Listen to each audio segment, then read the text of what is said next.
There is a version of Southeast Nigeria that gets repeated so often it starts to sound like fact. A version built on shortcuts, stereotypes, and half-truths. But if you slow down, look closer, and actually listen to the region itself, a very different story emerges. So today, let's clear the noise. Let's debunk 5 of the biggest lies ever told about Southeast Nigeria and replace them with something stronger: truth.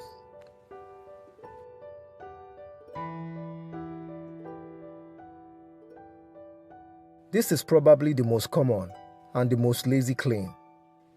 Yes, the Southeast doesn't always announce its progress with loud ribbon cuttings or viral PR. But development isn't only about skyscrapers or flyovers every 5 meters. It's about functionality. From Awka to Umuahia, Enugu to Owerri, Aba to Onitsha, what you see is a region built on dense human activity. Private hospitals, universities, markets, transport hubs, industrial clusters, and housing that people actually live and work in. Aba alone has one of West Africa's most resilient informal manufacturing ecosystems, producing shoes, garments, bags, and machinery parts that travel across Nigeria and beyond. That's not underdevelopment, that's economic grit. The Southeast develops differently: compact, people-driven, and often privately funded. Quiet doesn't mean absent.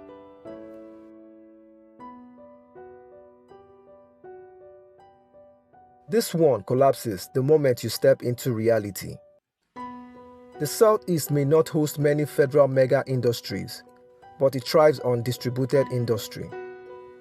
Thousands of small and medium enterprises forming entire value chains. Aba's leather works, Nnewi's auto part and manufacturing culture, Onitsha's commercial logistics, Awka's construction and service economy, Owerri's hospitality and creative sector, Nsukka's academic and agricultural research influence. This region mastered decentralization long before it became a buzzword.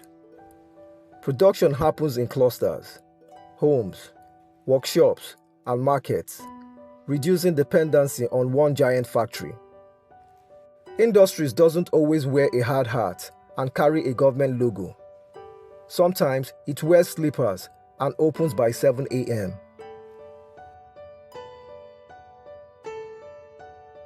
This stereotype sounds clever until you test it. Yes, commerce is deeply embedded in Igbo and Southeast culture. But reducing an entire region to money-minded ignores why that culture exists. Trade, apprenticeship, and entrepreneurship grew as survival tools, especially in a region with limited natural resource allocation and long-standing political marginalization. Wealth, in this context, became security, independence, and dignity. And beyond business, the Southeast has produced writers, scholars, engineers, activists, clergy, artists, and reformers who shaped Nigeria's intellectual and moral backbone.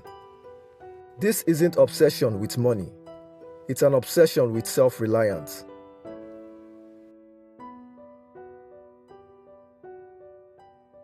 This is one of the most misunderstood claims. Tourism isn't just beaches and luxury resorts. It's culture, history, landscape, food, festivals, and memory. The Southeast has rolling hills in Enugu and Okigwe, caves and waterfalls in Anambra and Abia, lakes and forest reserves, ancient trade routes, war relics, and some of Nigeria's most powerful cultural festivals: New Yam, masquerade traditions, Atilogu dance, and sacred groves. What's missing isn't value, it's structured investment, promotion, and narrative control. You can't call a place boring just because it hasn't been marketed to you properly.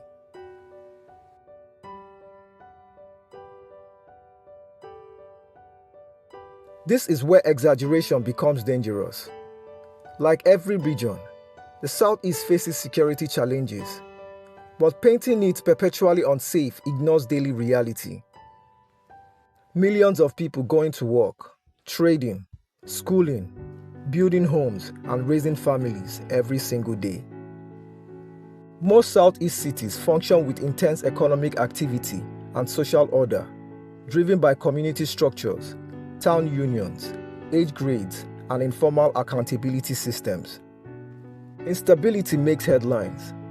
Normal life doesn't, and headlines are not the full story.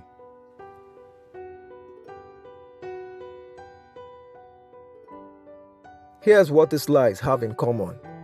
They are told about the Southeast, rarely by it. Southeast Nigeria is not perfect. It has real problems: governance gaps, infrastructure pressure, youth frustration, and political exclusion. But it also has something rare: resilience that doesn't wait for permission. This is a region that rebuilt itself again and again, often without applause, often without help.